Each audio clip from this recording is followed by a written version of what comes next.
Good evening. Welcome to Tripping the Void with yours truly and my lovely co-host and best friend ever, Lorilei Potvin. Lorilei, how the hell are you? I am actually pretty good.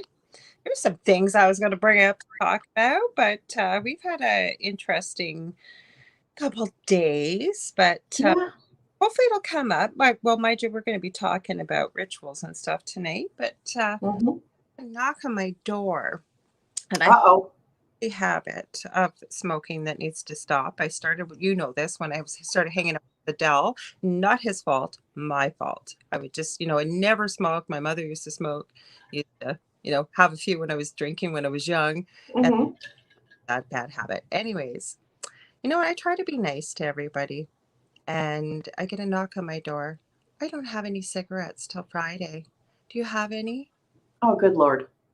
Just why do people think that because you're nice to them that you're a pushover? Have you noticed that? They do. They. Mhm. Yeah, I think I know who you're talking about too. Mm, I don't know if I've mentioned this person a couple doors down. And the hubby actually did this about 4 months ago at 11 o'clock at night, banged on the door and asked Dell. And Dell said, 11 o'clock at night? Come on. "Mhm." Dell goes, no. So I only had two left. So I said, this is all I have left, and pretty well nothing, almost nothing till payday, because I thought this is going to become a habit. But my point is, Right. a lot of people that can identify with this, Mm-hmm. that because you're kind to people, and I'm not saying like tooting my own horn or I'm so great. I'm not saying that. But I do try to be nice to people. I'm a Yeah. neighbor. Nicer than me, that's for dang sure. Well, but I love you. You're like my I sister love you too. I've had. No, but I see this with many, many people, that because you're kind to somebody, they think you're a pushover. Yeah. Hmm. Essentially, unfortunately. And that's the thing. I would say, if I was a smoker, and by the way, I'm not a smoker, but everybody that I love dearly is. Hmm. And quick, because I have my son, big youngest especially, mommy, stop. So I will be stopping. But the point is, go ahead. Sorry, you Laura, can. we lost your video, dear. I know for a Laura. second.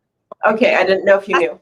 But anyway, I was gonna say, if it was me, I would, since they inherently know that you probably do have smokes, I would say maybe give them one and say, here, I can't really afford to give you any more than that because you're waiting to get paid, I you did. know.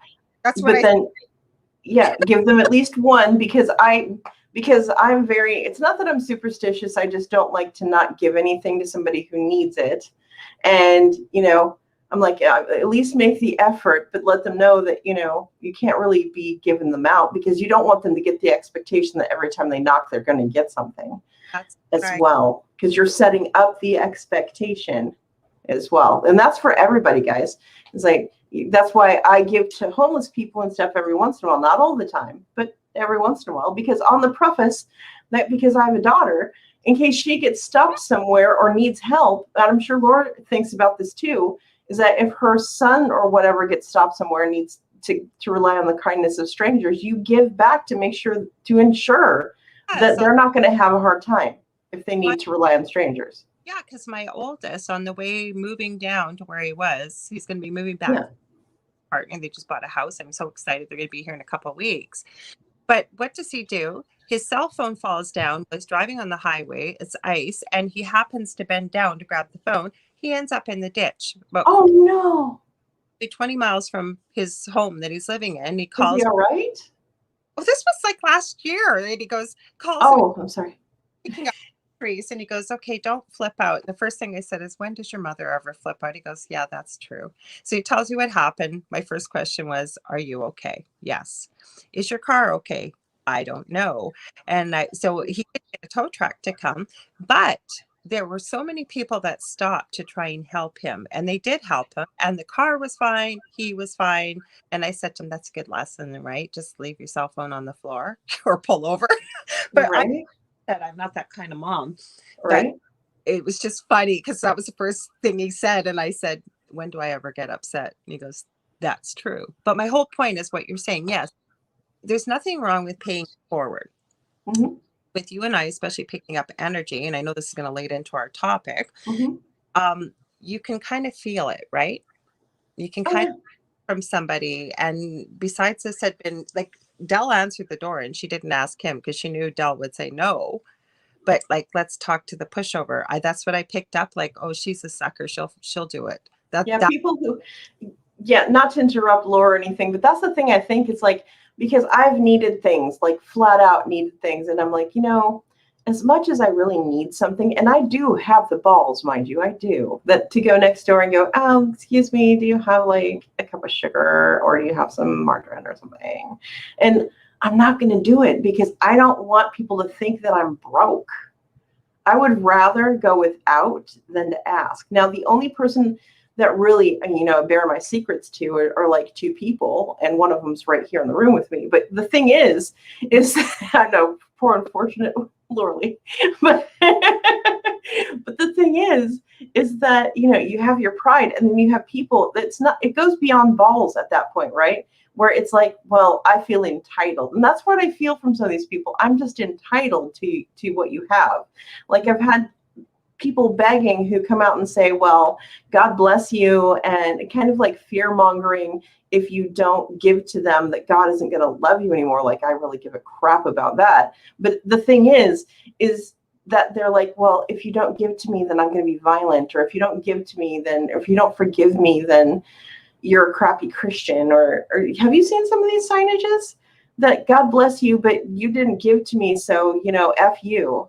What the heck is up with that? Have you seen that?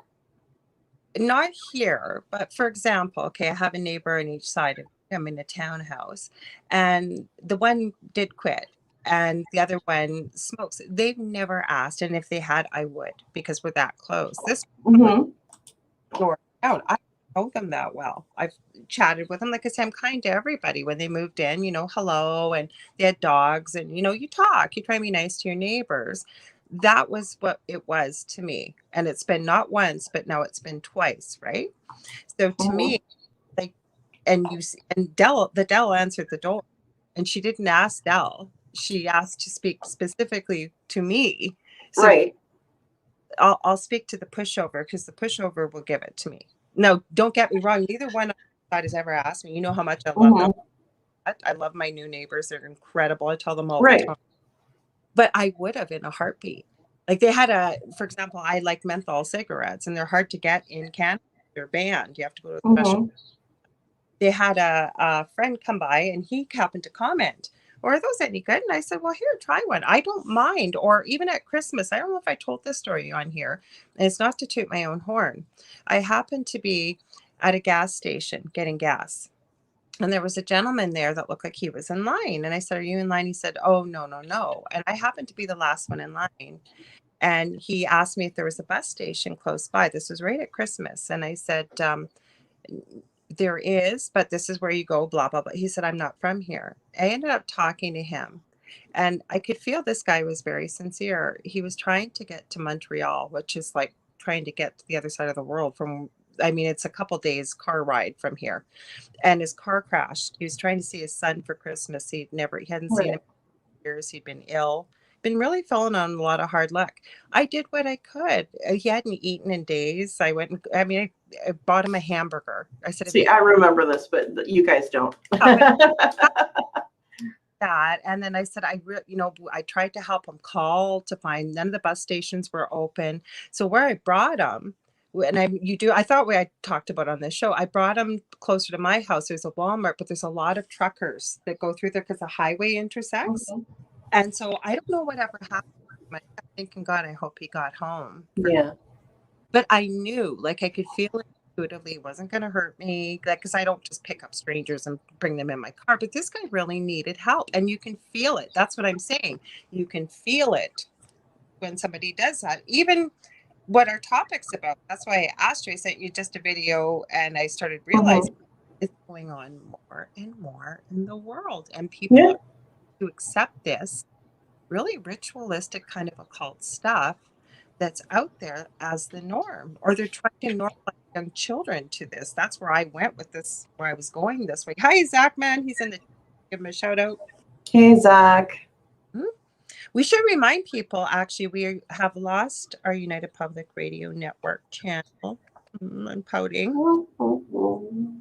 channel right now is Paranormal Radio. So come join us in the chat. We can see all your chat from Facebook, Twitch, all the other places that we're streaming to.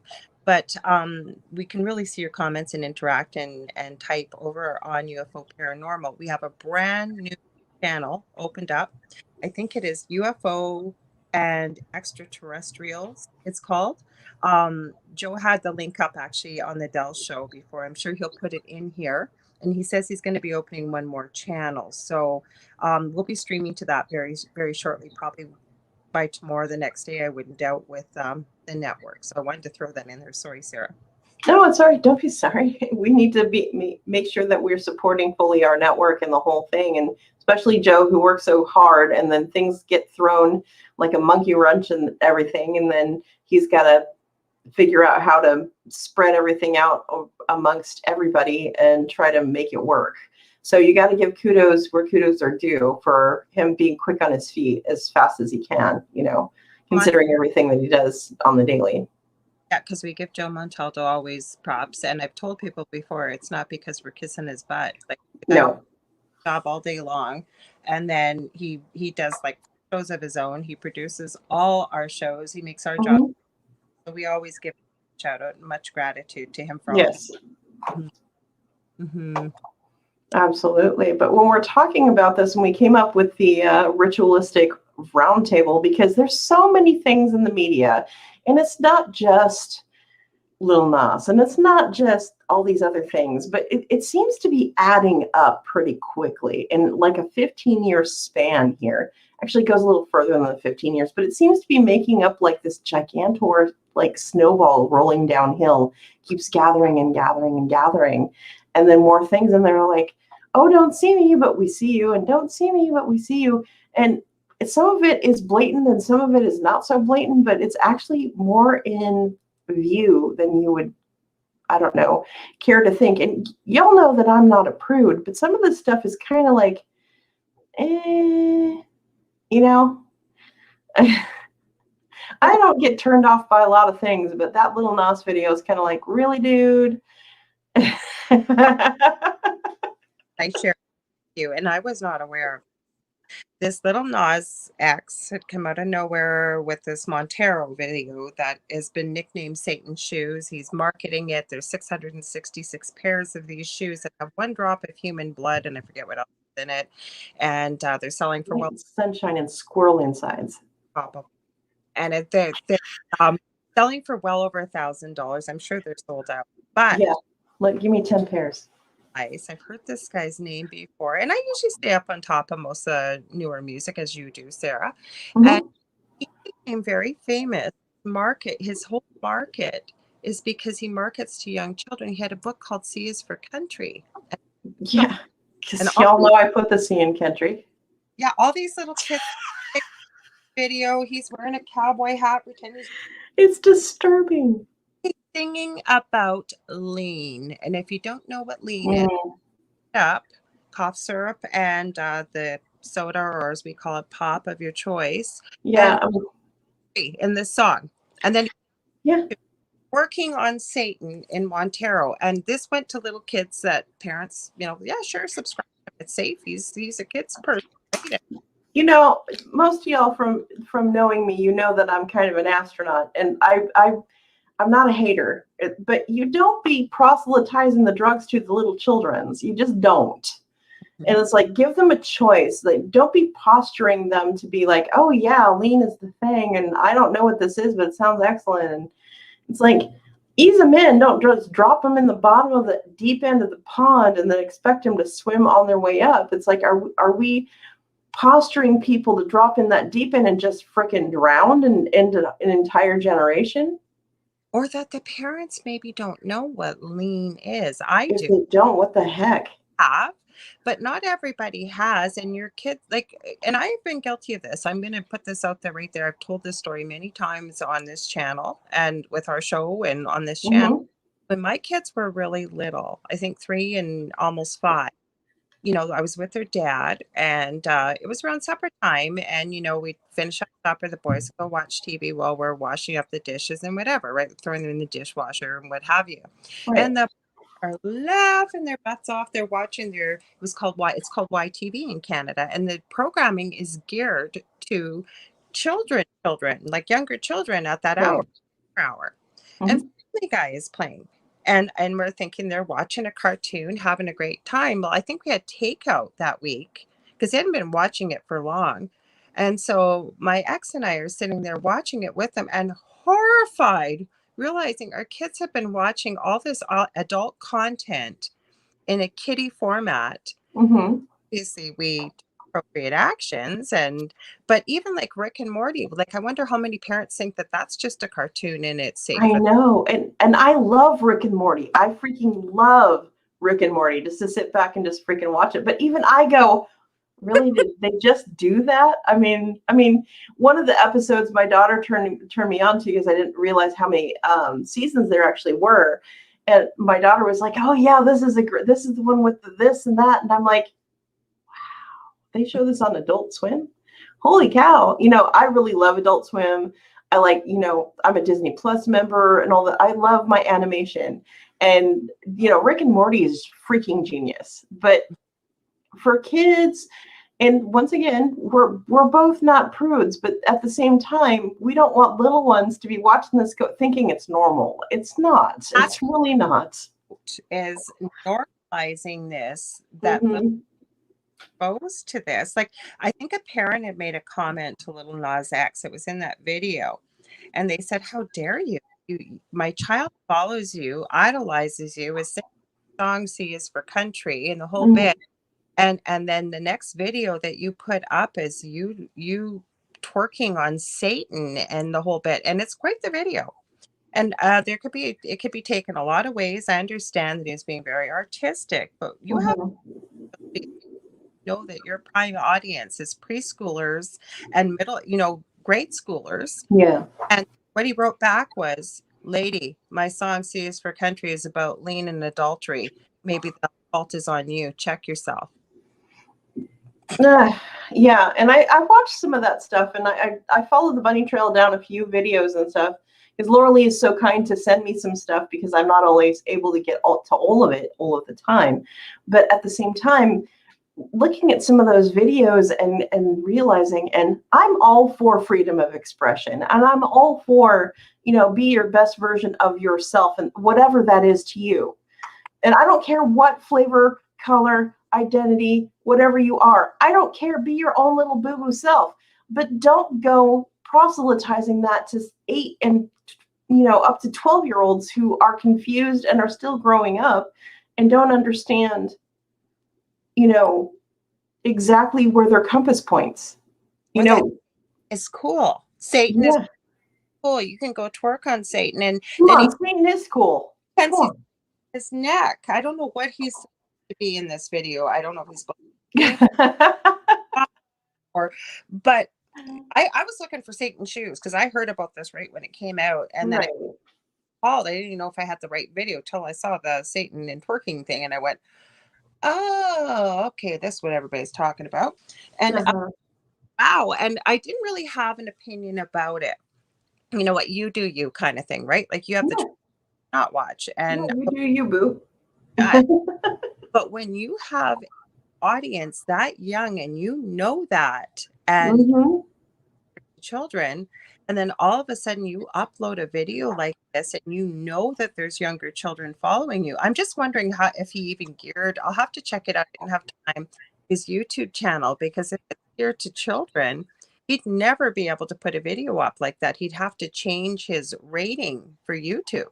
Yeah, and that's the thing, is these people, with everybody getting their stuff torn down, and yeah, this is going to be a mini soapbox rant for a second, is that regular people are getting their stuff torn down for this, that, and the other thing, but this person go ahead and grind on whatever, and I'm not going to say Satan, I'm going to say some random devil can grind on them, do whatever, and I love the boots, love the shoes, whatever, keep doing what you do, but I don't think that it should be normalized.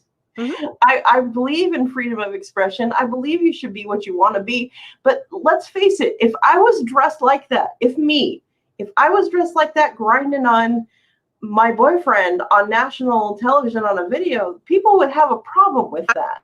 Girlfriend, because he made it very clear about sexuality, because this is what we're seeing as well. And I'm speaking as a mother of my oldest son that is part of the LGBTQ community. He's a drag queen, he's whatever. Okay. So I'm not judging. Mhm. Finding also that a lot of the old TV classics or whatever it may be is being Mhm.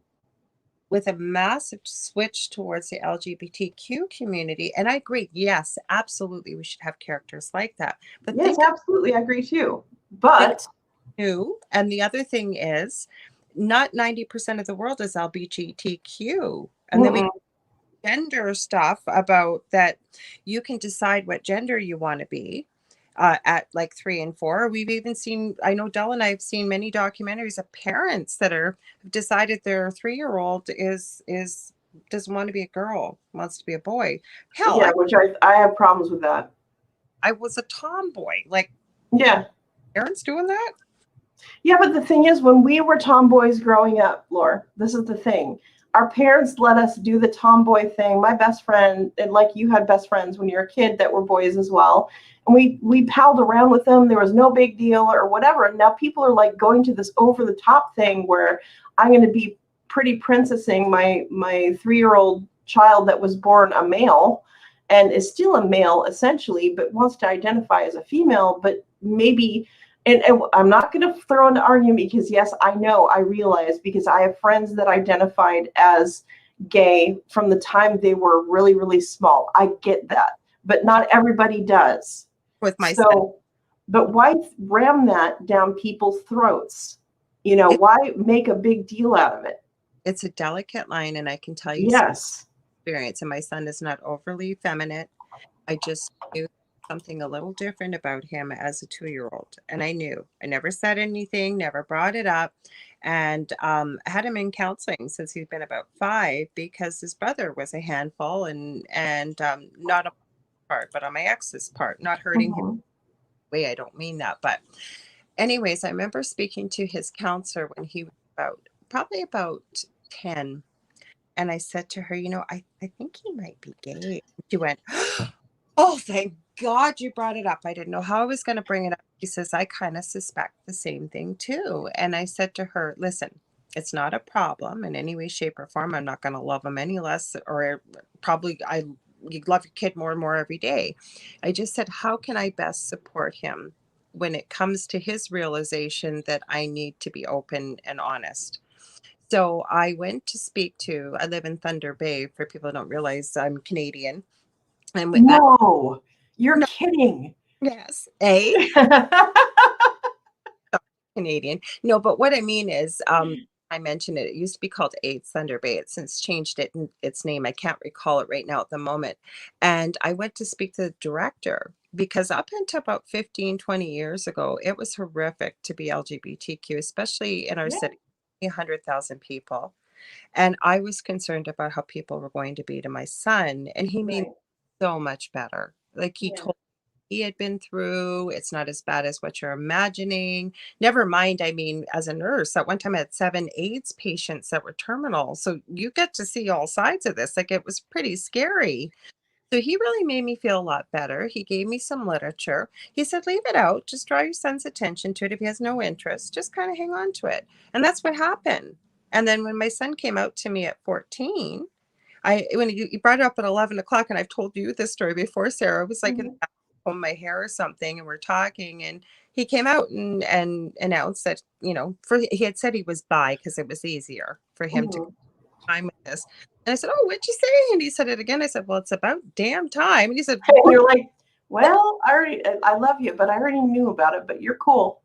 And then I reminded him like 3 or 4 and he goes, oh, is that what that was? I said, yeah. He said, but you didn't have any interest in the literature. So I just kind of hung on to it and I let him know because I wanted to be able to support him Yeah. best. And so again, the reason I share this story, I'm not anti-LGBTQ in any way, Nope. Neither of us are. oh, but I think that there's and many people even that are transgender that I know and I Mhm. yes, they've known since they were little. But it has to be on their time stream, not coming from an adult authority figure, I think. Yes, you need to be there to support the person, but not cram it down their throat. And I don't think anybody knows who or what you want to be at the age of 3. No, and that's our point, guys. We're not trying to say that we're trying to preface with everybody this or that and blah blah. We're trying to say that it's wrong to be ramming it down people's throats when they're that little. Never mind. I'm glad you mentioned Disney Plus, and we've mentioned this before. It drew my attention to this because she said, "Oh my God, you've opened our eyes so much since you moved in." And of course, knock on the door and say, "Hey, by the way, you want to hear the latest conspiracy? This is this is that." No, just Right. and she says, "I just subscribed to Disney Plus. You're not going to believe what I seen on Lilo and Stitch." So and we found the regular Lilo and Stitch at the beginning when her older sister's chasing Lilo around. I think she hides it's the dryer. Yeah, when Mr. Bubbles is there. Yeah. So it's completely, there's nothing on the dryer. On Disney Plus, there is a pizza on the dryer. Yeah. Why is there a pizza? No idea. Kind of creepy and weird. I have an idea. I think that it may very well be related to certain hashtags that we've seen out there about certain conspiracy theories. Now, Posture Pizzagate. never mind. And you see the amount of occult, of sex, of all kinds of things that have been drawn Sexy occult. I don't know about it. nations. Like what I started noticing, because my kids were Disneyaholics, they had every movie, right? And we grew up movies that we could only see at the theater, and now you can see like Bed Knobs and Broomsticks. Yes. Which is on Disney Plus, guys. What they have, though, have you ever noticed that stuff floating in the wind? There's always a floating in the wind, especially like Pocahontas, The Little Mermaid, The Lion King, all these movies, right? Yeah. I challenge people to take a look at that very closely and see what you see in those things. I know. And then all of a sudden you see all these things that are popping up now, Laura. And come on, how do you see these things now and realize that you saw these as a kid growing up like I did on VHS tape, what rentals, things like that, and realize that we've been groomed for certain things. And you're like, well, that's really trippy, that it was normal. Like I've told you, we brought this up and it was Dell that found this. I'm going to read Zach's comments. He's got a couple of good comments here. Is The Owl House by Disney. Now got me. Which irritates me. They're going to get an email. Because if you don't pretty well, everything we've just mentioned here and much more, which I will mention, is rolled into one series. Not that much. But, and he doesn't have children of his own. Yes, he's a stepdad. So he thought it was geared to like toddlers. And I said, how would a toddler watch this, Del? Come on. He goes, well, preschoolers. I said, no, not preschoolers. I said, I'm guessing probably about the age of 6 or 7 up to the tween age and beyond. Okay. So the character named Luce, go figure what that comes from. Dresses half as a man, half as a girl. That's fine. But again, we're utilizing this for children. Right. And she's in love with her best friend who's a female. That's okay. That's good. They want to do that. But when the character is a demon in the form of a dog, there is a occult symbol. Oh my God, the symbolism in there. There's spells. There is, you name it. Never mind subliminally, especially as a child. A child sponge from the 0 days of age to up to 7. So you're watching this, taking this in, and even though you may be laughing, enjoying yourself, right, whatever it is, you're putting all that stuff in, and there is crazy occult stuff in this Disney series. It just blows my mind. Yeah, but if you look at some of besides the stuff that's kind of blatant, well, for you and I it is. Well, for other people, there's other plus, like Kim Possible and other things. If you really, really watch, there's little nuances in other shows that actually show you occult symbols and things like that. And it's like, so did I just see that? It's like, oh yes, I did just see that. It's like, oh, clever. we're aware of it because of the fields that we're in. But think of how many parents that aren't even realizing this, like, I like know. cartoon, like, the kids like it, they're enjoying it, they're having fun. It's giving me 5 minutes apiece. Which parent doesn't Mhm. with younger children? Doesn't covet 5 minutes apiece when they've got a 5 and 6 year old in the house. This isn't on parents. Like this all started with Cardi B, and I know that Ken Oh, now is after her, and they're having a big fight. And I think Candace is a little over the top about what yeah, she's immoral and whatever. Again, I think you do you, boo. I think as a yeah. parent, you have the choice to be censoring some things, but then again, there's a fine line because their friends are listening to certain music. Hmm. I remember growing up, and we were allowed to listen to Kiss. We had cousins that their parents were very religious and they weren't. And, I hate to say it now, but yeah, we were teasing the heck out of our cousins that you couldn't watch it or you couldn't have the album or you couldn't, talk about it or whatever. That's Right. a million times more magnified nowadays, I think, with peer pressure and what have you. And you don't want your kid to be the weird one that can't, who you're not allowed to do this, you're not allowed to do that. So where do you draw the line? They're Yeah. going to anyways at school with kids having phones and on recess Hmm. now with what's going on, but depending on where you live, but kids have access to the internet. They can get on this stuff. They're going to see it. Yeah, and then you're sitting there in class or whatever, some people who are homeschooled because of the whatever's going on, and then you've got, little Susie and little Jackie sitting at their desks, social distancing, but the teacher can go, "Oh, that's a really fine pentagram you've got there, Susie. What is it for?" They even know it's a pentagram, probably called a Star of David. And there's no there's there's a difference in how many points there is, number one. Number two, I would be fairly impressed. Number three, imitation is the most highest of compliments. So most kids learn through imitating the things that they see, and that's the thing, is that when you're dealing in ritualistic abuse or ritualistic this and that, and lovely me over here who's very pro the things that we talk about, I would rather that children make their own decisions on the things that they want to do, and that's coming from an occult perspective, because standing in the bucket that I stand in is pretty broad bucket, Mhm. and you can't just go, yeah, come on, kids, come on down with Uncle Crawley, and we're gonna do this, and we're gonna sacrifice a cat today. Can you say cat? Can you say sacrifice? Did you bring your theme today? There is this series, and then I will read your comments, Zach, I promise. There We'll get to you, Zachy. is way I believe it's okay. I seen this. I don't even think I sent this to you, Sarah. Now, I don't know if you guys ever had Caillou. We had Yes, it. Okay. Well, after 21 years of Caillou being on the airwaves, they've taken it away, thank God. But because that really was irritating. the baby talk thing really got me. Yeah, thank God my kids didn't really get hooked on that. Guess what they've replaced it with? Oh no, what? A new children's animated series with, I believe it is a penis. And there's a yes, and What? I swear to God to you, I'll find it and I'll send it to you. I Yes, please send me that. thought It's from what? yes. Mhm. What is it called? I'm sorry. I don't remember. I Oh, was planning on bring. I'll find it afterwards. Remind me when we get off the air. I'll even put the link down below here. Laura, you were cutting out. I thought you said COCK. I'm like, wait a minute. Wait a minute. She didn't say that. Not my Lorilei. No, I would say that, but not you. No, I didn't. Or not on the air. I won't say it on the air. But this is what they've replaced it with. If you can believe that.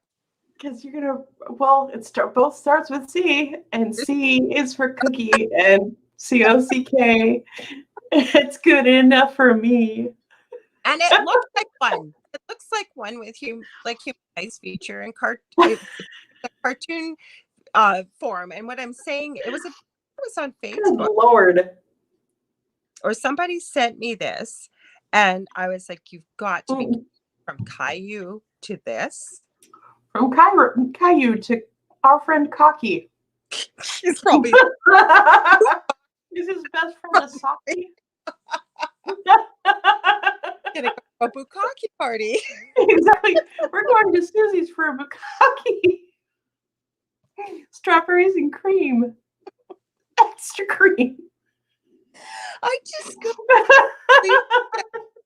And like I'm so glad you pointed this out. I think people know this, so we're not prudes. No, by far.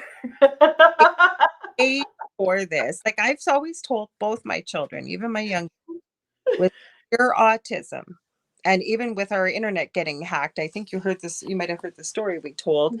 Some kid telling, I guess Justin was my youngest was playing Call of Duty, and with autism, he rules are important, and this I think it's a kid was cheating.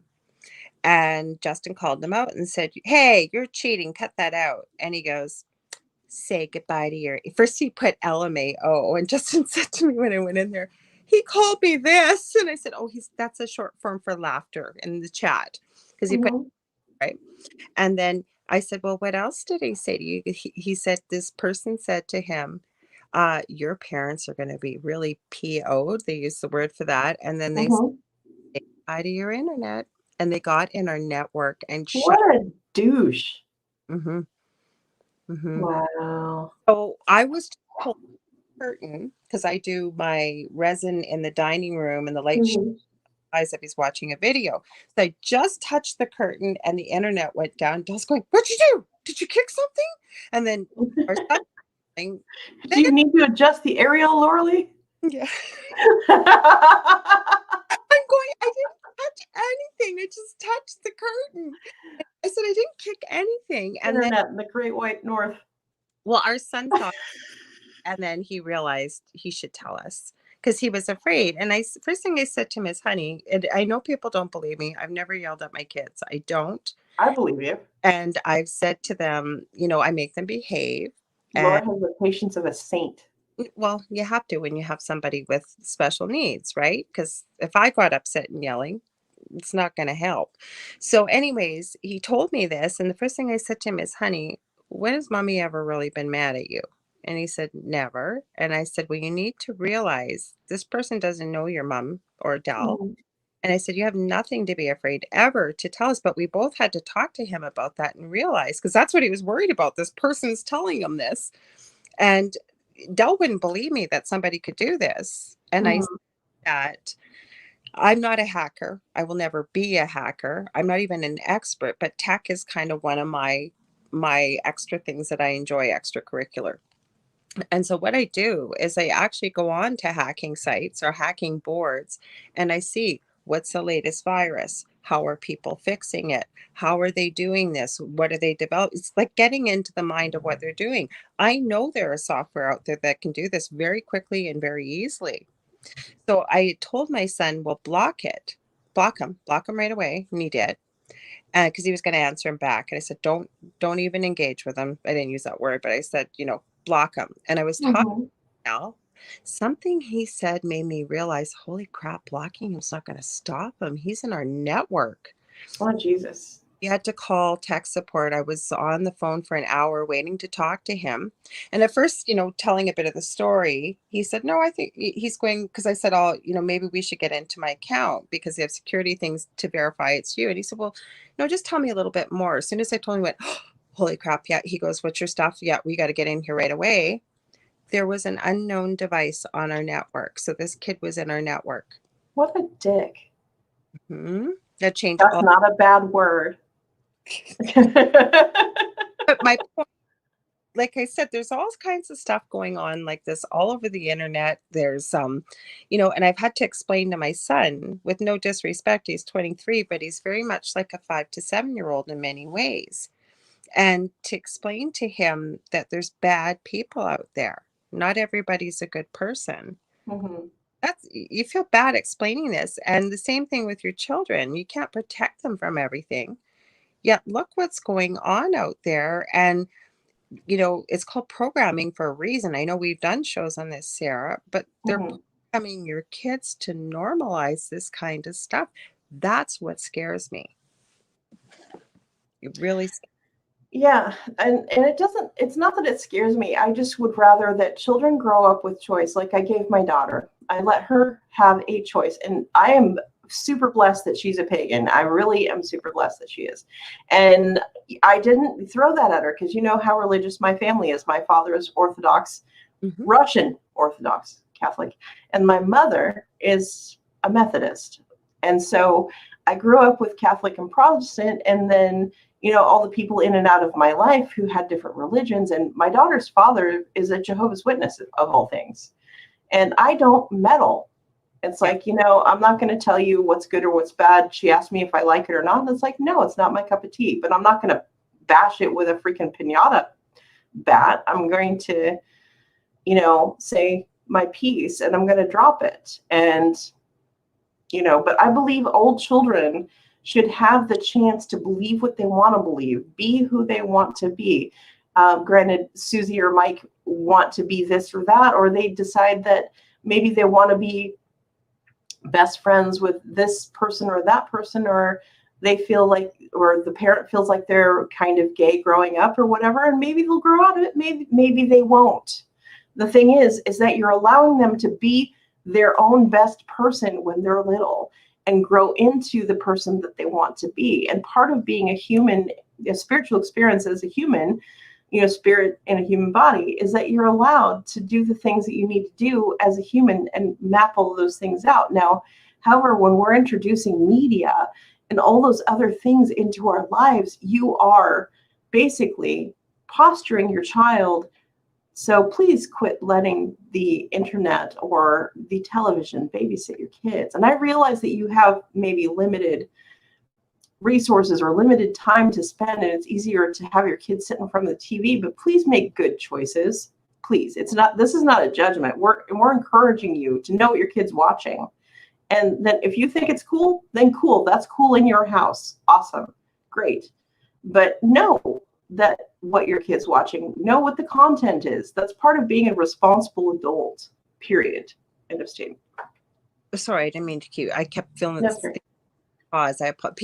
Sarah knows this, but just if you're just listening, I have a pause. I'm upgrading my internet, by the way. I took care of that tonight. There's a big waiting list, but we shouldn't have these problems in the future. No, my Right. point making about sharing that story was that with my children, raising both of them, I've always told them, I don't care what it is. If you have questions, I'm very open to you coming, and no matter what it is, and asking me. If you're not comfortable for whatever reason, please go to an adult that you respect, that loves you, cares about you, and have that discussion. Luckily, they've kept the lines of communication open with myself. I'm very blessed and grateful for that. But the reason why I say is your friends don't know any different than you do. And it's the same thing with these parents. I don't think a lot of parents realize this, because if you've never, like you said, say you've grown up in a strictly religious home or whatever that is, not realize what a lot of that symbolism is, Yeah. or calling parents ignorant, having a sense of ignorance, meaning not calling you a name, but not being knowledgeable. But you may Right. not be aware that this stuff is being in the background or whatever. So we got to be hyper vigilant. And again, there's a time for it. When your child's mature enough to be able to watch that, you should know your Yeah. child better. You're the expert, right? Yeah, exactly. And not all children are ready for the same things at the same time. Some kids can take some things and some kids just can't. It's like, watching my sister's little ones grow up. It's like some of them are more fragile than others. Everybody has their own little thing. You just, as a parent or as a person, let's say, as a person, even as an adult, you need to be sensitive. And I'm not saying be airy fairy and, oh my gosh, I've got the feels, but understand that other people want different things from life and they don't want to experience this or that. And, like me, I'm an astronaut. I want to experience everything that I can, go on the biggest roller coasters, do the best psychedelics, everything. But the thing is, not everybody wants that for themselves. So you have to do things with satin gloves. Or you know have an communication and realize, because this is where I've never understood. I understand it happens, But I've always tried to remember what it was like at that age when my child was a certain age. Of course, I'm not going to remember when I was 2 or 1 or something, but Right. say I was 8 and I was wondering about something. I'm pretty, especially with my eldest who doesn't have a disability, he's probably been exposed in some way, shape, or form, or a friend, probably at least a few years earlier with the internet. So, or about sex. Like, I know a lot of people aren't comfortable about talking about sex. Well, you got here because of sex. It's a natural, normal thing. And I think back to when I couldn't have asked my parents these kind of questions or Yeah. whatever. Yeah, my kids will ask me, but that's what I'm saying. If they're bringing up something, or the other thing that I would do was a teachable moment. Say something Right. came and, whether it was TV or what, and I'd ask them, like, what do you think of that? Like, what's your thoughts? Have you heard of this before? Or, and open a dialogue. Sometimes I didn't want to talk about it, and I respected it too. And as my son got older, especially my eldest, and I still try to do the same with my youngest, is, respect their space, their privacy, and not everybody's like that, I understand, but that's kind of how you can gauge where your kid is at too, right? And Yeah. especially teenagers are very private. They want to spend a lot of time with their friends, but you still got to know like who they're talking to on the internet, what they're doing. Cause that shocked me one night on TikTok on the weekend, 2 weekends ago, the amount of tweens, especially girls, that were on there live streaming with next to nothing on. And I thought, Yeah. That and Insta, where they're, I'm not, like, once again, I'm not being a hater. It's just the thing that over sexualization of young people, and it's not just the little girls, it's little boys too. you're underage and not Yeah. real. That's a pedophile's dream is like, I'm serious. What I was watching was these girls couldn't have been more than 12, between 12 and 14. And I kept thinking, where are your parents? Like, and I'm not a prude, but I don't think none of us thought of those dangers at that age. You think you're invincible, right? Like you Yeah. do. But the thing is, all these kids, Laura, and I'm sure you've thought about it because you, like me, have a kid. The thing is that you, as an adult, you think back, it's like, if you really think to yourself, Laura, were you ready to have consensual sex at 11 or 12? No, Effing no. about 14 Yeah. was, and I looked like I was 25, 12. I had Right. that kind of body and I was tall like you are. And Hmm. so I looked much older than. Yeah. Mhm. But mentally, that's the thing. Mentally, little girls, little boys, a lot of them, and we're not trying to pigeonhole you, mind you, is that mentally you're not structured, even though people are a lot further ahead than we were. We were allowed to be children a little bit longer. Kids are a lot more, let's say, bunny air quotes, grown up-ish, let's say, than we were at that age. But at the same time, holy cow, people, you're not ready to make that kind of mental commitment to have sex, because this is the thing that I get irritated by, even as with adults, with the whole over sexualization of adults, where all these Instagram pictures are freaking naked or pretty near. And it's like, mentally, it doesn't matter what age you are. If you're just DTF all the time, where are you at mentally?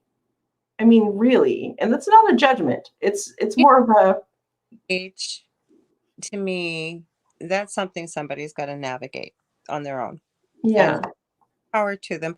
My concern is, especially, and I was going to get into this with many places in the world trying to legalize pedophilia. And you've got these young girls that are nowhere near of age to be dressed in nothing more than almost a bra and right. chatting with God knows who out there. That's my concern for safety. I do want to read Zach's comments before going any further. Hang on. So Zach, Yeah. Sorry, Zach. back up a bit. It says I watched Ren and Stimpy at a young age. That's one of my favorite cartoons. I love them. He said so. He said, surprised my dad let us watch that as a kid. Looking back, yeah, that was pretty adult, but I love that. I love that show. I still do. Then he said, if I ever had a kid that came out as gay or trans, I would be the kind of parent that says, okay, so did you clean your room? Right? Hello. Good on you, Zach. And you, Zach.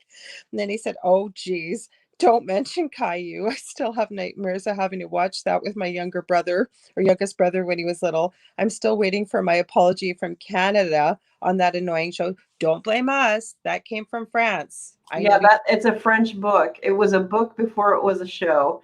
And Caillou, and the reason I hate Caillou is he talks baby talk. And when I was raised, I wasn't allowed to say anything babyish. In fact, my first actual word was thermostat.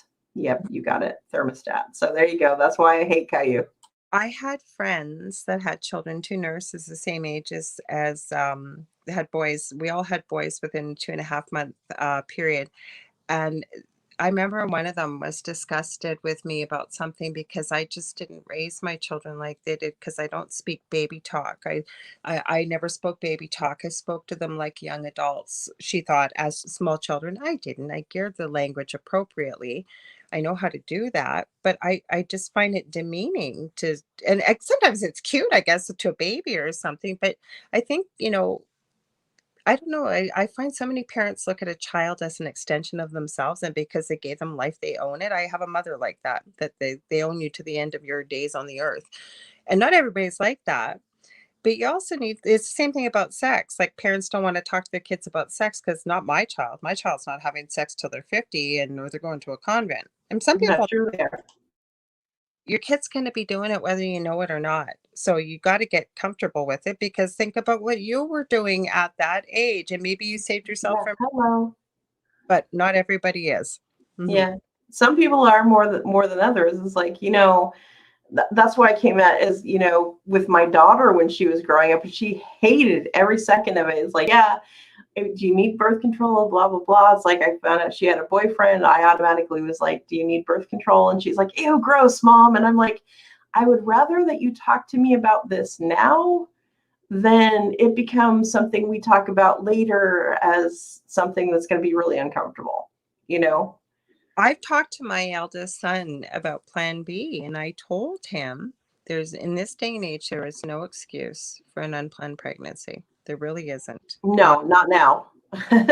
Unless you're trying to have a child and Yes, it and it just happened to be that you guys went to, Red Lobster and had a few too many drinks and woo, we're pregnant. Woo.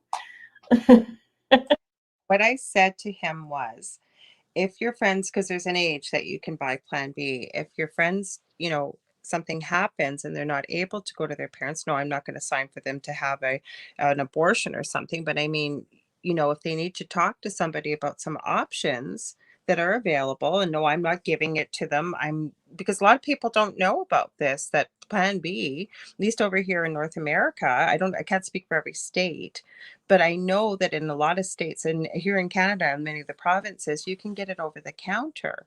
So that if you have an oopsie, you say you have too much to drink or whatever it is, you can go talk with your pharmacist and pick it up, and usually don't even talk to you anymore. You can just buy it, and then just in case you don't have an abortion or miscarriage or anything, but it just doesn't allow for anything to happen. And, a lot of people don't realize even that if you're, say, on birth control, a certain antibiotics will cancel out your birth control. A lot of people don't know that either. So there's things out there, that in this day and age, and again, if you're an adult, good on you. You can do whatever you want. I'm talking Yeah. about year olds, 13-year-olds, and I know 12 and Yeah. 13 looked after that have been mothers at that age. Mhm. Yeah, and that's the thing. And we're not talking down to that. It's just that the media and everything else is posturing. It's like, but I still can't get the visions. I'm sorry, what? Teen mom. They're making millions of kids. It's classified. I know the whole thing that making it cool to be a teen mom and all that other stuff. It's like it's more of a pain in the butt than you think. It's not an MTV lovely affair. People who have children when they're underage Mhm. is a nightmare for them. I don't think that it's not a cool, I'm not saying that it's a bad thing. I'm just saying it's not as cool as some people would think that it is. It's like queuing to get benefits or queuing to get your child into the doctor or whatever when you're 13 or 14 years old. Can you even imagine that? Come on. I, I can't. And the other thing is, for this girl, she had her daughter around the same age as my eldest, and we were in and out of the hospital together a lot. And she I don't think she'd been around a lot of newborns because we had a heck of a good time. The nurses would come in. We were in for high blood pressure. We're supposed to be sleeping. We're up all night chatting and giggling. Same age. And I remember her saying, "Oh, I just can picture it now when this baby comes out, just peacefully rocking in the chair." And I'm going, "Oh, dear God, dear God, Well, dear." apparently you've never had a child before. First, and she came to visit the hospital I was in just before I'd had my eldest again with high blood pressure. And she walks in, she goes, "Why didn't you tell me?" And I said, Sorry, bitch. Sorry, bitch. All you now. said All you.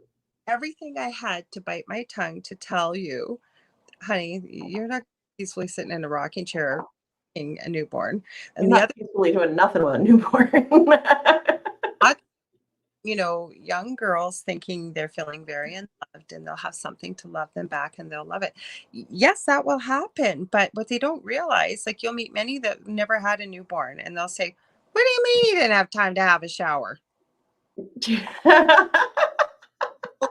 Hey, believe Believe me, you'll know when it happens to you. The whole needing to bring the bassinet or the baby bouncer into the shower with you in the bathroom so that the baby is in the bathroom with you when you take a shower for the 2 seconds you can have a shower, maybe even wash your hair before the baby needs you again when you have a newborn. parenting. It's like I don't want to get out of the shower soaking wet when I've got a child screaming its head off, thinking it's dying or something. Like I'm serious. I've seen people say that to their spouse, like they're off at work and you're home. What do you mean you didn't clean the house? What do you mean you didn't? I didn't even shower. I'm still in my pajamas with I spit. smell like sour milk and ass. What do you think I did all day? Disneyland? Jackass? Wrong. I hope you guys don't think we're really giving it to parents because we're not. We're parents. No, we are parents. It's important because it's really concerning me. I mean, again, getting back to the topic about pedophilia. Yeah, Mhm. I never realized or thought about pedophiles. They existed. It was somebody who drove up in a car and said, "Hey, little girl, want some candy?" Well, I'd that's be not. jumping in that van going, yeah, I want a puppy too. Yeah, but that's not what nowadays. Like I said, I was really shocked. I actually, my heart hurt to see all these young girls on there, and maybe they all think that they're talking to boys. We're all boy crazy at one age, just like guys go through that phase too when they're growing up, the girl crazy. But the thing is, how do you know who you're talking to? There's a great reality I was watching, and it started in the UK. I think they did one season, or it might be two in the US. I forget what it's called. I think I it's was gonna say, called The Circle. And a bunch of people that go to this big condo, but there's different floors and they come in, but nobody knows who the other is. You don't know if you're being catfished. You don't know who you're speaking to. You text back and forth. It's a really interesting premise. And the reason they started this was to prove to the public you have no idea who you were talking to on the other end of a conversation. I mean, I guess mhm, chatting, but some of these people were video chatting, believing yeah, they were a certain age or that they had a certain profession or whatever it was. right. And they narrowed it down one by one. And I think the prize was $100,000, who was sort of the victor of it all. And the one year, one guy, I think that won, actually took on his girlfriend's persona. Like they never Oh, met, but they thought he was a woman. oh, good Lord. Hmm. Is this on Netflix? Where is it? I think it is. Remind me when we get off here, but it's called The Circle because you know how much of a reality junkie the Dell is. And Yeah. Canada is on right now. So he watches every podcast about the review. And I think it's called Rob Has a Podcast. And they were mentioning this show and they're starting to review it on YouTube on Rob Has Mhm. a Podcast, talking about each episode. And I'm telling you, it's pretty eye-opening. It's funny, some of it, and entertaining, but you really do get to see the logistics of this. And my whole point is, isn't it California that has changed their laws that if you sexually assault somebody within 10 years of your age, uh, Mhm. that the charges are dropped? It's okay. So if you're 24 and you have sexual relations with a 14-year-old, that's only a 10-year difference, so there's no problem. That is effed up. Yeah, look up the law. I think it was changed this year or last year. I remember there was a big to-do about it. There's many, many groups out there. There are many countries that are trying to say that pedophilia is an actual normal sexual Yeah, desire. I saw that with NAMBLA and there's a couple other associations that are trying to make it. A lot of them have actually made it normal to the mainstream for pedophilia, for certain kinds, let's say. Let me preface with certain kinds of pedophilia. And pedophilia, guys, so that you know, is any kind of sexual act, and yes, kissing is still a sexual act, any kind of sexualization of a minor child. And that's anybody under the age of 18. Mhm. So if you're listening and you're naughty, then maybe you might want to correct some of that stuff, because having sex with somebody who's under the age of consent and doesn't have all their faculties is not cool. Well, I'm going to say this, though. Okay, I'm going to play devil's advocate here from a healthcare professional standpoint. And I've seen doctors speak about this because I've looked at this quite a bit. And I think it started with the Me Too movement. How many people could say Me Too? And I fall within that. Almost everybody, yeah. Okay, so there's something to this, but my point is nobody, and there's been a few people that have actually come out. There was, I think, a documentary in the UK talking about this. That wakes up. They said it usually shows up around the age of 13 or 14 when sexual maturity shows up. You're not choosing to have these fantasies and real, whatever, to have sex with a child. Some people know what's wrong. Some people just go with it. But my whole point, where do you go for help? Because it's so taboo. Who do you tell and how do you get help? Because it's wrong. Like, this is one very open about it. So they've made it very clear, letting people know they have these inclinations. Do not please leave me with your children. Do not, I don't, and they've never ever given in to that desire. Or they claim that they haven't. I think they even had a thought that that's 100% infallible.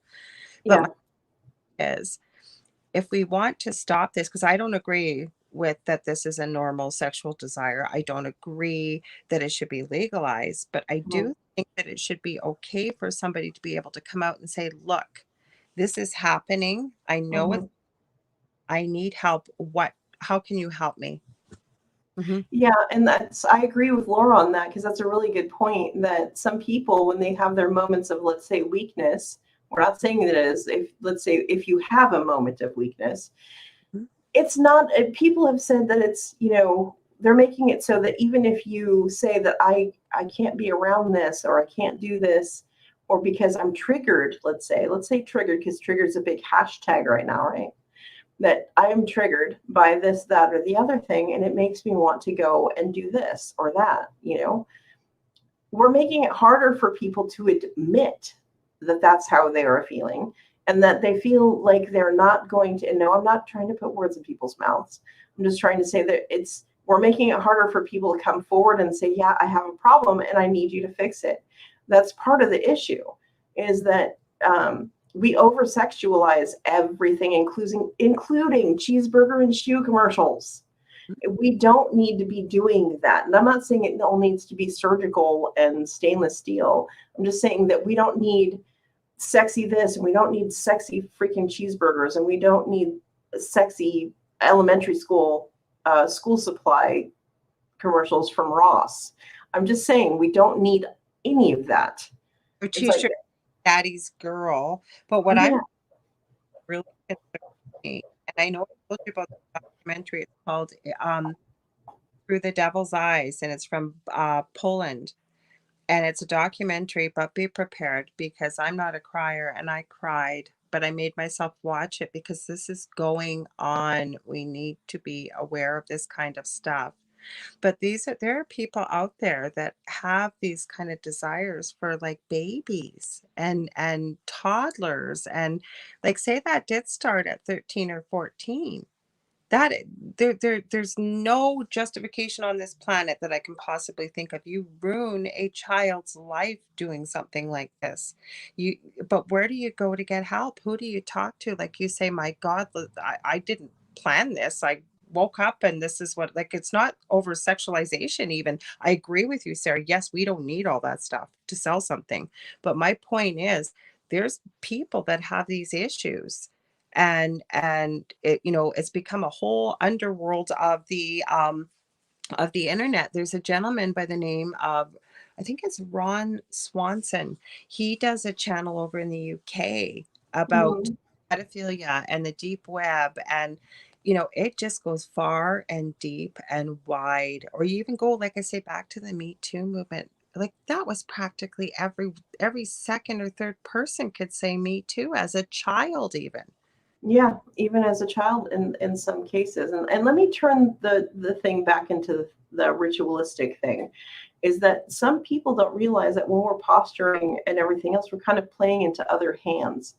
And even when you feel bad and you want to act on certain things and you want to act on certain behaviors that may not be the ones that most people mainstream think are okay, it doesn't make you satanic. But however, there's other things that kind of do make it kind of in that way. And I'm not saying in a broad spectrum, just lumping all into everything, because I am an occultist. I can tell you that some things that I do, people probably think is pretty satanic. Well, it's not, in fact. I do things for specific reasons only. But then on the other side of the coin, we have other people who are posturing to do things. Let's say that you're on cue for Tim Hortons, Laura, and you saw this awesome commercial for this brioche bun, and because Laura likes her little this or that, but she doesn't always treat herself. But maybe this commercial really turned you on for, no, I'm not saying not sexually, but you know, really liked the item. But I look at this commercial and go, that is totally worshipful of some kind of schemonic thing. But people are on cue at Tim Hortons to get this schemonic thing for months because it is forever this awesome thing. But this is the thing, you're being postured to get this or that because the powers that be know that they are prefacing or posturing themselves to get into a better position by using you as a pawn to do their bidding for them. So you're welcome. Mm-hmm. So you're doing these things for the heart of somebody else to get what they need. Mm-hmm. So if you're doing these things and you don't know that you're doing these things, so you need to wake up a little bit and realize that repetitively you're going to continue to do these things until you realize that you're only falling into the hands of somebody who would only use you and throw you away like a tissue. Well, you're right about that. I want to read Zach's comment. Got some good points here. My point with this is that, yes, I agree with everything that you're saying.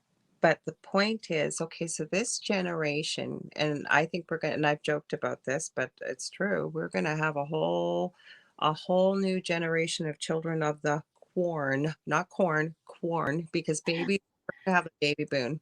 Yeah. So this generation, 5 years before, we've really made a major shift to the far left. Okay, so this whole generation is going to be raised with this. They're going to be exposed to, because they're trying to normalize Satanism, and I'm not anti-Satan or anything or demonic type things. We are seeing this, and they're not hiding it really. They're coming out quite openly about this, and that's going to seem normal. Do you see where I'm going with this? That every generation, like, think about what was taboo for us growing up, and I'm 55. And I was part of the MTV and whole thing like that coming up, right, with videos and what have you. So we had a certain set of morals and ethics and belief systems. Yeah.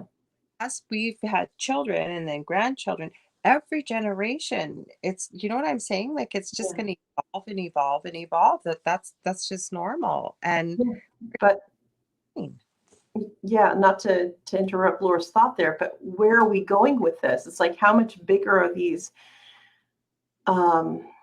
favors going to go, and how big of a gesture is modern marketing going to make towards certain deities or this or that? And I'm not going to say everything is generated or gravitated towards that, but it's working on it. So what exactly are the royal we trying to get for these people? Because you can't get richer, you can't get, there's only so much rich you can get, there's only so much pretty, there's only so much thin, unless you want to be in the ground or, cremated, then you're nothing. So what are you trying to do? Are we trying to bring down Cthulhu? Are we trying to bring in Leviathan? Because I can guarantee you that's not something that you want. I mean, if you want, you can talk to me about it, because we'll have a really interesting conversation, mind you. But some of this stuff, it kind of makes you scratch your head and go, are we feeding this thing, or what are we doing with these ritualistic things? Are we, like the Oscars? Did you see any part of the Oscars the other day? No. There was a lot of stuff on the Oscars, and perpetually there always is, but it's getting more brazen, a lot more brazen, even though we're in Viewing audience ever. I believe it was down by 58 or 60% from last year, and that was an all. Yeah, because people have no to zero expectation, like like, well, why would I want to watch that? There's not going to be anybody in the audience, or like with Glenn Close doing her little booty dance, which I thought was really interesting and whatever, and I thought that was really awesome. But the whole thing is that you are seeing the sea of famous people, and your expectations as Joe Public are this, that, and the other, depending on who you are, whatever. Yeah. It's like, I don't know about you, but I used to like have parties for the Oscars, and I would like dress up and make Oscar picks and stuff. And like in the last couple of years when I actually lived with my mom, I actually would dress up and we'd make picks, and I'd make a really nice dinner, or we'd get takeaway and drink champagne and the whole thing. And now, because of the, what, and the strictures, and I will say strictures because that's what it is. Where are we? Everyone's like, why do I want to watch that? Because it's not going to be fun. I don't know. You know what? I have to be really honest with you. I think it came from hurting my back over 20 years ago. And I literally was almost in bed for 20 years. And, for a while, yeah, you really got into TV because there wasn't anything else to do. And I really grew quickly bored of it, because I have that type of mind that's got to be stimulated. Like if I'm not researching, I got to be doing something. And it Yeah, I just need to be stimulated too, but gets stimulated. No, but I mean, not being what, but no, I need that. And to me it just felt very mindless, repetitive, and it was almost like, without knowing the word, I saw it for what it was, just programming. Don't get me wrong, I love Supernatural, I would watch it. There are a few shows once in a while I will watch. I don't even see most movies anymore unless Adele's watching them and I'm doing something craft wise where I am and I can see the TV. So I got away from a lot of that stuff. And just because I found it boring. And yes, don't get me wrong, the Oscars can be very exciting. I had even thought about one time trying a party with it. But you know what? Dell and I learned together really quickly. I think with my back injury, it's really hard for me to go, and you would appreciate this yourself, Sarah, going to a theater to sit in those chairs, and then you got to get all dressed up. And so what we quickly realized was, being able to watch whatever movie we kind of want to watch at home long before this stuff started. And when you wanted to pause it, you wanted to go for a bathroom break, or, grab some takeaway, as you said, or we call it takeout, or whatever it was a nice treat. Want to have a couple drinks. Yeah, you could do that going to the theater, but somebody's and we just realized, like to go to the movie theater for two people, you're looking at 60 to $70. Yeah, And if you know, anybody eats or drinks anything, especially. so we just said, hey, like, don't get me wrong, there are some movies that you do need to see on the big screen. Oh yeah. But overall, yeah, we just realized that we just love doing this at home. So I'm not a big TV person. Dell is. Dell's a massive TV person, but he's not watching regular programming besides that his guilty pleasures of Big Brother, or, the occasional reality TV stuff. He starts watching Real Housewives. Loves it. I was just Oh my God. that Jesus, really? not even that. Lisa Vanderpump's Vanderpump Rules. He loves Uh-huh. that. and they're all were in competition to get married. Now they are popping out babies like rabbits. I swear to Oh, God, good Lord. same time because they're all having babies within about a month and a half of each other. Oh my God. What is it, like a competition to see who can get knocked up the fastest? I think so. But and then what he does, like with the Real Housewives, he used to watch it and he'd be yelling at the TV, getting so angry, and I'd be going, "Why are you watching?" He goes, "All of them, just ridiculous," and I never understood it. But he likes to watch it. But he watches a lot of documentaries too, or like he said, right now he's into a lot of Chinese movies. And actually, they do have really good storylines. Like a lot of foreign films are really excellent, especially if they've got Yeah. titles or. Mhm. And some of them are really super well done. So don't snooze on the just because they don't speak your language kind of thing. Because some of the foreign movies are really, really good. So I don't watch a lot of TV. Have I watched the Oscars from time to time? I usually get bored in them. I like to watch a pre-show to see what everybody's Yeah, wearing. I love to see what they're wearing. Oh, the shoes, the hair, the everything. I've got to see it all. And the makeup. Yes. So I Yeah. time.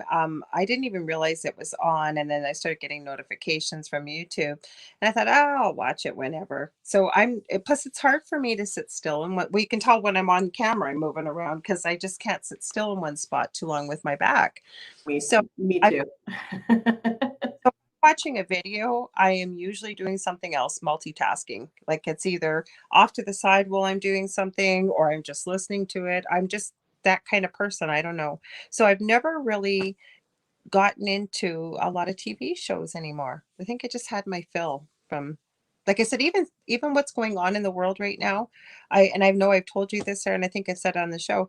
This isn't anything new for me. Not that I don't have empathy for people that this is new to, but I've been living this way for a long time. So I found ways to fill my hours and do stuff. I'm more busy now than when I was working 3 jobs, but that I realize that's not for everybody. So I've kind of Yeah. evolved different type of person, I guess, or I'll be listening to music, being a chronic pain person. If I'm having a really awful day and it's hard to move around, nothing for me works better than sticking on your favorite tunes, cranking them and Yeah.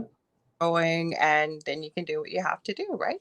Mhm. Yeah, exactly. Putting on your music and trying to raise your vibrationary level. Because I know that, especially when I take my long drives or whatever, I have to listen to music. And the reason I listen to music is it keeps my mind off how much my spine feels like it's grinding in my lower spine. It really hurts.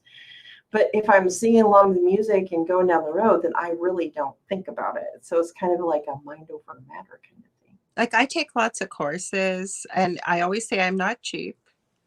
It's just that being on a fixed, pension, not by choice either, Mhm. free stuff that's out there because there is a lot of free stuff. Or I will pay. Like I got all the titles that I put behind my name when I mention who or what I do. Yeah, I've paid for that. I've worked with mentors. I've done whatever. But I always, and you've said it yourself, Sarah, we will be lifelong learners. I love Yes.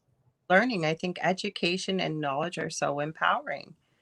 So I guess where I'm going back to our topic is, what's going to happen with this next generation? Like, is this another in? Or if we're even looking at whomever is putting this kind of programming out, what are you programming people for when you're normal Yeah. stuff? Yeah, exactly. And it makes me wonder if we're programming the old to go into like a destructive kind of sense, or we're grooming some of them to rise above and to be the overseers, let's say, and the other ones are going to be the peons, the ones that do survive.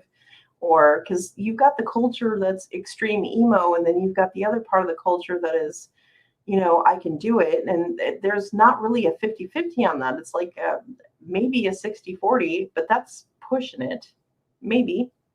Well, the And other, it seems like the next gen. I'm not meaning oh, to interrupt Laura here, but it seems like the next generations just keep getting weaker and weaker and weaker, but and we got to live to be pretty goddamn old.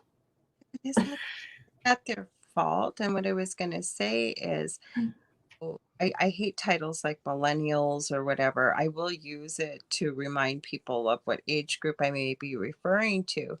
But my point is, I don't necessarily even agree with, maybe when you're a little kid, like, my kids played soccer at 3.5, 4, it was activity. Were they really playing soccer? No, but they're getting outside, getting around other kids, a little bit of activity. Yeah, Right. doesn't need to be a winner. But I really truly believe that this belief system that everybody's a winner, that's not real life. Not everybody, No.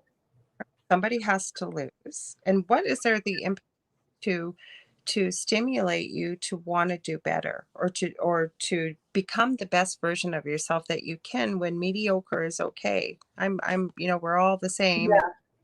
Mhm. I'm confused by that as well, Laura, where everybody's like, it doesn't matter. And I'm just to do this, but I like pink and I like this, but it doesn't matter that I like that.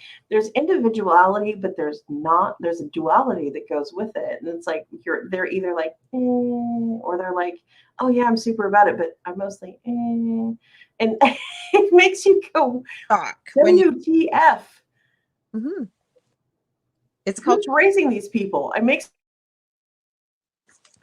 me want sorry. to take. I'm sorry. If you're that mom, I want to talk to you right now. I'm like, seriously, Mhm. seriously. I'm sorry. But the thing is like, where do you come to that? It's like, I realized with my own kid, I never, ever hit my daughter, ever. Did I threaten it a whole bunch? Oh, heck yeah. But I never, because I didn't want her to be taught through violence. And that's on me. That's on me, that she has some personality traits, because I never taught her that way. But it also makes her the fabulous person, individual that she is. She's tough. I wouldn't want to go against her, because she'd freaking come back leading the flag, the whole thing. But then we've got the generations that are underneath her that I'm like, it makes me want to hit them with my car. And I drive a Fiat. So the thing is, it's like, uh, calling somebody a PUSS, has a different meaning when those people are, people who have a, like the two of us, we're pretty dang tough. So there needs to be a new qualification that comes in underneath that for these weak as people that are coming through, that are starting to have all these opinions. Let's say they're not even really opinions. They're more like, well, I felt this way, but this is the way I feel. And that's that. It's Well, like, I prefer kids, because what happens is it's such a shock getting out in the real world, and you really can't put that on these kids. You've been raised that way to believe that that's what life is and that's what reality is, and then you get out in the real world, it's like your whole reality shattered, because you believe that, well, just doing whatever was fine enough and we're all the same anyways, and that's not the way it is in real life. yeah, exactly. Was, never mind the subconscious programming that we're seeing, it's the normalizing of things that could be, and I'm not trying to be a fatalist here or really negative, but can be really dangerous. Like, Yeah, like this demonic type stuff that we're seeing a lot of, especially. yeah. And it's not just that we're saying the demonic thing, because it's really not. It's the thing that it kind of gravitates in that direction, because it's self-destructive. It's, I love this and that, but I really don't love myself because I suck. And it's like, I have moments of suckage because I'm in chronic pain. I mean, I can't speak for Laura, but when you're in chronic pain all the time, you really don't think a lot of yourself sometimes. You wake up and don't really want to be alive. But the thing is that because I'm Generation X, we're raised by baby boomers who, you had to be tough to survive it. And in going on with that, it's like, yeah, can you come back with some real problems today? Because you complaining about your vagina really doesn't help my situation. It really doesn't. It's like, seriously. I mean, Laura, the look, hi, baby. Oh, it's Emmy. Okay, so I don't feel that way. But the reason why I don't feel that way is, I can be honest with you, I don't remember what it's like not to feel this way, because I hurt my back when I was barely 16. So for me, it's the norm, and I've had to learn how to cope with it and to deal with it as best I can. Does it mean every day is wonderful and I'm floating in the clouds and life is all woo woo? No. But lots of times it may involve maybe some meditation, maybe some binaural beats, whatever it may be to help stimulate your brain. Anything understanding about endorphins that can stimulate endorphins helps with pain control. And sometimes you just got to suck it up and do it. Do I hate myself? No, I don't hate myself because it is what it is. And I Yeah. believe that there is a way to fix this eventually. I may not have figured out how to completely heal it yet, but I believe that Mhm. it can be done. I teach that kind of stuff and I have to hang on to that because I've seen it happen with other people. Am I being Right. no. But I think that mind over, I do believe the mind is very powerful. It's hard Yes. to harness that when you're in, you know, pain. But can it not be done? I don't believe that. I believe that yes, it eventually can be done. I do want to read Zach's comments quickly here because we're running out of time. This was a good discussion tonight, Sarah. I really enjoyed this. Zach says, the media demonizes somebody like me for having right-wing views, yet they sexualize children and call me a hater for criticizing the content they put out. Oh, Mhm. whole show on that because yes, Yeah. this cancel culture and ganging up and keyboard warriors, a lot of stuff they'll say that, trolling, they would never say to your face, right, Sarah? Oh, heck yeah. It's like if I showed up on your doorstep, if, like I said, I'm a troll's worst nightmare. I have programs to even find where you're actually. It doesn't matter what kind of VPN canceler you got, I will find you. If I show up on your front porch, it's granted that you have caused me some kind of Yeah. pain. He's warning you people. Zach Mann actually has a good point here. He says, if someone has thoughts of pedophilia, yet they haven't harmed any kids, are actively getting help, and are taking precautions to staying away from kids, I will support getting the help they need. And I agreed with him, but I also put, while we were discussing things, I said, but how and where do they go for help? And Zach said, at Lorilei, that's still something I wish I had a definite answer for. Exactly. I think most people with a bit of a heart, when you've got somebody that is conscientious of this, is aware of it, and is seeking help, but that's the thing, to be able to have that conversation with whom and where do you go for that kind of help. And then Zach wanted to add, the last comment he put was, on long drives, I'm the guy with the windows rolled down while blasting the radio and smoking a cigar. Yeah, sure, rub it in. You're in Arizona, Sarah's in Florida. Yeah, we'll do that this summer. Not the cigar, but Without the cigar, yes, I'll be doing that. But I do cruise around with the top down a lot, but I don't smoke. So there you go. I like cigars. I wouldn't smoke a whole cigar, but I don't mind them. I mean, it might happen once every couple of years, but I'm not opposed. And like I said, Sarah has such terrible asthma. Like she really, really, really does. And I feel so bad for her because like the winter time especially, and I'll forget because she'll be fine, and all of a sudden, right, Sarah, you can't even talk. Yeah, it's unfortunate. It's genetics and where I am geographically, let's say. So it stinks. So I don't know if we really helped anybody out here tonight. I don't even know if that was the point, but to really maybe just be a real critical thinker. And we all make mistakes. Like I shared with you guys what happened with Family Guy with our house. And, and this, like I said, is it on the person that's putting it on television, strictly geared to children's television? It's Mhm. TV, youth TV, starting out with preschooler TV in the morning, all the way through the day. And then around after school, it's geared to the school gang. Like we're talking grade school to maybe middle school age. And Mhm. usually didn't put the more grown-up programming on till about 9 o'clock at night. And they let you know because it was geared to teens then. So when you have that kind of programming going on with something that you think you can trust as a parent, to be showing age appropriate cartoons, because that's what it was. Again, I think Cardi B and Little Nas X do have a point that Mhm. they're going to do what they want to do. They're going to be I'm going to be me, boo. So you want to say if that, or they do. It is on the parent, but we can't be everywhere all the time. So what's the Yeah. answer?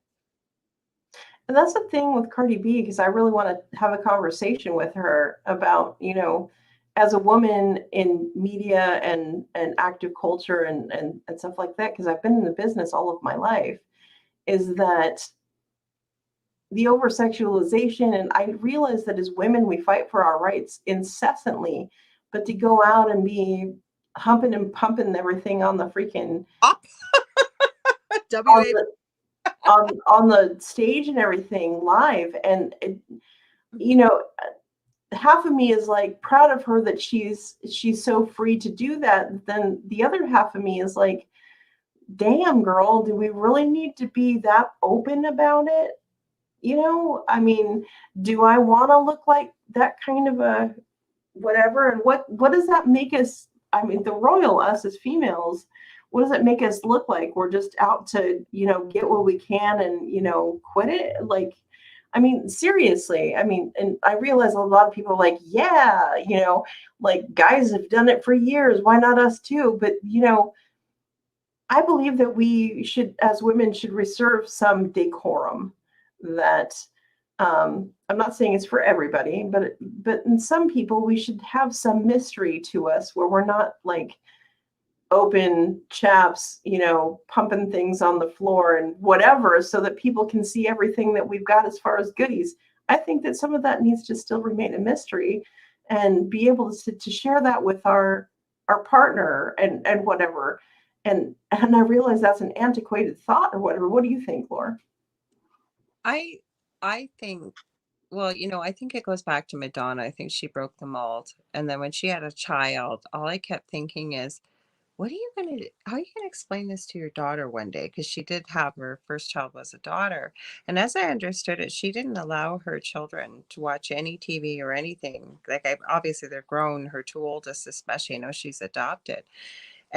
Some, but the thing is, that's where I think for Cardi B is, that's her brand. You do you, boo. But I will tell you, when Della and I seen the video for WAP, and Della is not a bird, not in any way, shape, or form, neither are I. We were both like, wow, like, holy cow. Yeah, hey, you do you, boo. That's fine. But she's got an infant daughter that's probably getting into toddler years. Yeah. But I just wonder, what do you tell your kid? Like, don't do what I do. But Yeah. I don't know. Like I say, I understand it's a brand. I Yeah. understand it does. And again, everybody's free to be their own person. Mhm. Her, you know, you hear about the money, and it makes the money for her Right. itself. We could do a whole show on this to continue, but I I keep have a thinking question. it's gonna say. Mm-hmm. I have a question for everybody, not just for Laura, but what's the difference between damn that's sexy and oh my gosh, that's gross? Well, that's again Where's the line? moving the line again, like what was the, say, in the 50s, women, I mean, and even the early 60s, you had Marilyn Monroe, there was Sophia Loren, there was Rita Hayworth, and so on and so forth. And back then, that was considered very risque and what they were wearing and doing. Yet now here we are now with things like WAP from Cardi B. That's Mhm. kind of talk. We may continue this discussion because, like I said, Yeah, we should. moving the, or like, where are we gonna be? Like, are we just all gonna be walking around naked, letting it hang out? Maybe. I don't know. Not me, yo. The thing is that, you know, as much as I want to, you know, I listen to some of the lyrics. Like when I was driving home from my massage, I heard Cardi B's Up, and it's like, yeah, some of that stuff. I'm like, yeah, yeah, you tell him, yeah, yeah, and I hear some of the other lines, and I'm like, whoop, whoa. I know it's to watch, but again, knowing that young minds watch that, and again, we started the show with this, that we emulate what we see. That concerns me. That really concerns me. I do want to read Zach's comment, because he put a comment. He goes, Cardi B is not worthy enough to sit in the presence of Wayne and Garth from Wayne's World. We're not worthy. We're not worthy. Now, I want to actually get Cardi B into a conversation, because I mean, and the City Girls, because they also were kind of on that same train at the same time with the City Girls, where there's a couple of artists that actually come from the City Girls in Miami, where I am all for feminism in certain amounts, but some of it is a little bit where do you draw the line? Where I want you to go out, you do, you boo, and I'm really behind you, and then it's like, oh, you really put that turd in your mouth now. Yeah, but let's like, what the heck? so probably continue this discussion. Had she wore a button-up white shirt and very little makeup and a pair of I don't know, tight jeans, for example, and She went whatever, all Shania Twain, you mean? do you think that she would be where she is today if she didn't? No, and that's the point, right? The over sexualization, booty in your face. Get it. Yeah. It's like, it's motivational, but at the same time, it's like, I don't want my man to think I'm a whore kind of thing. I don't think she cares. I guess if you get to a certain thing, and it's like, I would rather talk to her and find out where her head is at with that. But at the same time, when you listen to the lyrics of a lot of the songs like Saweetie and Tyga and SZA and all these other people like and Doja Cat, you listen to some of the stuff and it's really motivational until you get to some of the lyrics and it's like, that makes me feel icky. As a woman, that makes me feel icky. We would love to have you on the show. I doubt you're listening, but you never know. We'd love to we want to hear your thoughts. Like what makes you tick? We want to know what makes. Exactly. And want to know why. And we're not here to bash. We're here to like, yeah, I really like some of the motivational stuff and I'm glad you're paving the way, but damn girl, some of the stuff you're just coming out of your mouth is like, wow. I always say it's not my job to judge, so I would love to. I'd love to know what her thoughts.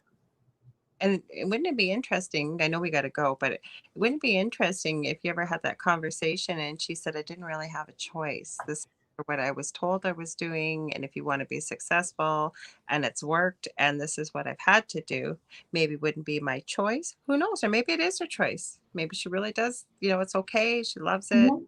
Yeah. And that's all good. If you are comfortable with that, cool. But it makes an impression that sometimes is not the greatest. And some of us are like, yeah, you go get it. But we want you to go and get it. But at the same time, don't like ace it in the face and then bounce off the back, bounce off the backboard and then bounce so far out of space that you're can't even be seen anymore because of that choice. You know what I mean? Maybe she's coming. It would be so interesting to actually hear her honest perspective because hear where someone's coming from. We could be perceiving it completely wrong. I don't know. This is true. That I have that thought too. Could be because we don't know where her mind was when she's spitting those words. It's like, well, Well, we're at a time here. We've already run over. Mm-hmm. Right? You want to go? Yeah, this is Saraphine Hurley. You know where to find me. All the Instagrams, all the Facebooks, anywhere that social media is bought and sold. I am the Saraphine Hurley and Lorilei. And I am Lorilei Potvin. You can find me on facebook.com/The Angel Rock. And you can find my show on Monday nights here on UPRN from 8 p.m. to 10 p.m. Central, 9 p.m. to 11 p.m. Eastern. And next Monday, I know his name is Steve. Please forgive me, Steve. I can't recall your last name at the moment, but he's an excellent author, one of Gavin Lee Davies' guests, or I should say one of his authors. He always sends me incredible people. We're going to be talking about past lives and things like that. So that's next Monday. Mm-hmm. Nice. Sounds groovy. Thanks, Zach. You had some great comments. We loved having you here and wherever you guys may be. Good morning, good afternoon, or good evening. Send you. See you next week. Good night. Good morning.